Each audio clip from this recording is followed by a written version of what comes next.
Yeah, I had an experience back in high school where I had a dream where I was aboard what would assume to be a craft. There was low lighting. When I looked down at my feet, it was a very vivid dream, like almost too vivid.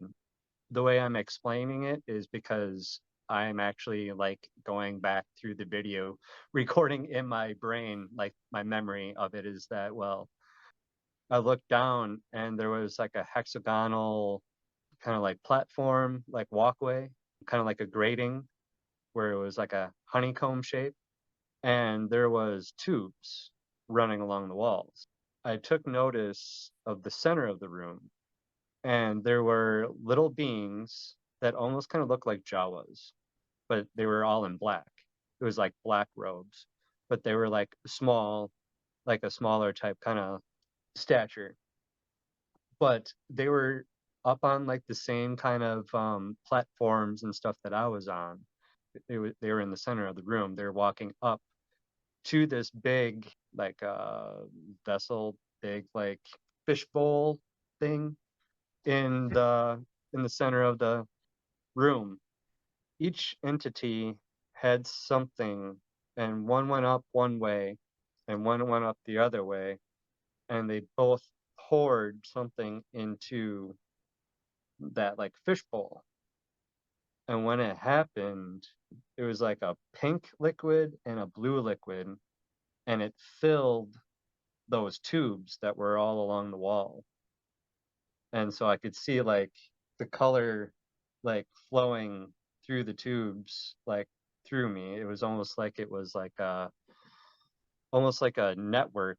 I don't know, I don't know if it was what they did to like a power source or whatever, whatnot, but as soon as that lit up, it lit up the hallway that I was like, or like the area that I was in. That's when my dream stopped.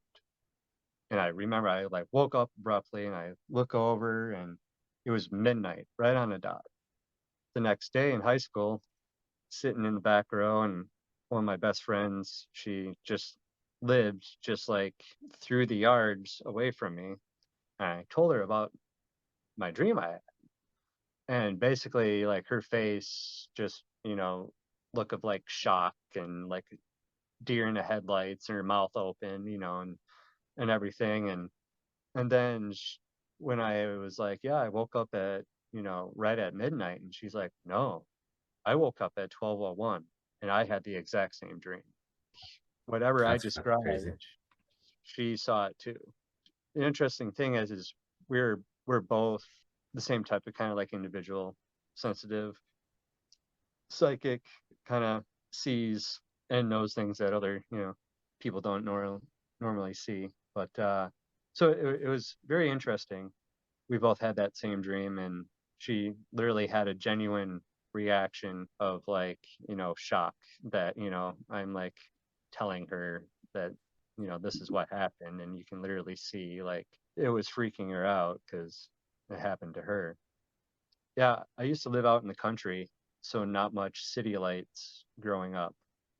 And I used to see lights zigzagging all across the sky and multiple, people seeing the same, the classic like Zorro shaped kind of like the zip zip and then gone, Hmm. classic kind of like signature sight that you see. Yeah, even my parents had an account within like the same area way back when they actually saw like a big bright light come down from the sky like over the bridge when you're to get into town and stuff. It was pretty scary for them because it was literally like this light coming out of nowhere coming right down at them. I remember my dreams more than actual reality. I have a catalog going all the way back to a young child. I can pretty much remember, and there are crazy, messed up, like supernatural. I mean, I could give you like a top like five highlight, like right off the top of my head. That one of the craziest ones was where I was part of a psychic. It was almost, it was almost kind of like a Power Ranger thing, but you don't like fight. Where it's kind of like those future movies where you kind of like sitting in a chair and like you like link up mentally. It started off where like me and my friends, we were all synced up mentally doing something or whatever, and then we were done. And so we were like, what do you want to do? We are like, oh well, let's go outside and play soccer or whatever. Well, we got outside and it was snowing. And so it's just like, all right. I looked up at the sun, was like, hey. And then next thing you know, the sun came out, melted all the sun, and we played. And but it was like just a weird thing because I remember being in the room and you're just like hooked up in this chair and you're in sync and you got this like monitor in front of you and like my dream wouldn't allow me to know what I was doing there, but it allowed me to see that I was doing it. Just like when my grandma died when I was 10, I had a dream soon after where I died, which is something that you're not supposed to do in your dreams, I guess. I don't know. But when I died, she was there and Mm, we had like a conversation for like a long time. But it was weird because like I have the video of it in my memory, but I have no audio. Like I don't mm, know anything that was said or anything like that. And which is interesting is 5 years ago, around the same time with karate and martial arts and stuff like that, and wanting to quit smoking, I had a dream from my same grandmother. I had a dream where me and my friend came up to their old house, walked into the backyard, and there was a river of cigarette butts going from her all the way down the yard to like where I was standing. And she had died of lung cancer. Her husband, my grandpa had emphysema, it's just like, and my parents smoked and stuff like that. And like I could tell in the dream that was like, you're the end of the line here, like you need to stop this, flow of, you know, and so I was like, all right, cool. Can you help me?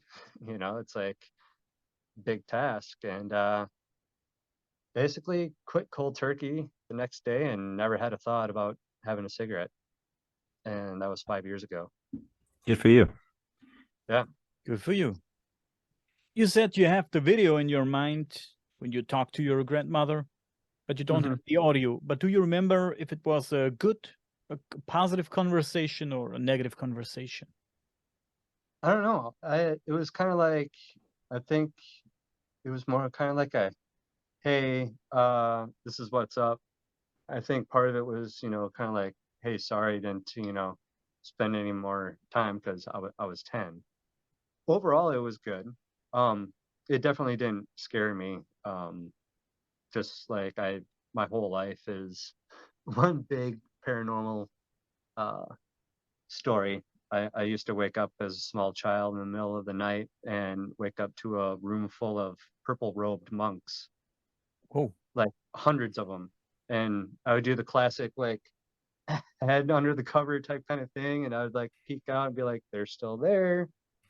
And I would crawl in under my sheets down to the bottom of my bed. And that's where I would stay all night. And it wasn't until like I was in my mid teens when I had mentioned it to my mom about that. And she just like freaked out. And she's like, I always wanted to know why you always slept at the bottom of your bed underneath there. I didn't know how you could breathe, you know. But yeah, so I'm like, well, must have happened more oftentimes than I had thought. But yeah, it was an overall, it was a good conversation. But like, I think it was more like, hey, what's up? I think it was more kind of like, here's the facts type kind of like thing. I don't Mhm. know. It's weird. Once in a while, I'll have spirits that will come and want to have me relay messages and stuff. One of my best friends from growing up, their grandma had died, and I had a dream that, like, pretty much within around the day of her, like, in this beautiful like walled garden, and the sun was shining on her and the wind was in her hair and she had a smile in her face, and she was just pleasant as can be, and she just gives me this look, and kind of like a message to say, hey, can you let them know that I'm all right, stuff like that. So my whole life is filled with a bunch of paranormal experiences. That's one of the reasons why I've spent the last 30 years plus researching a lot of stuff.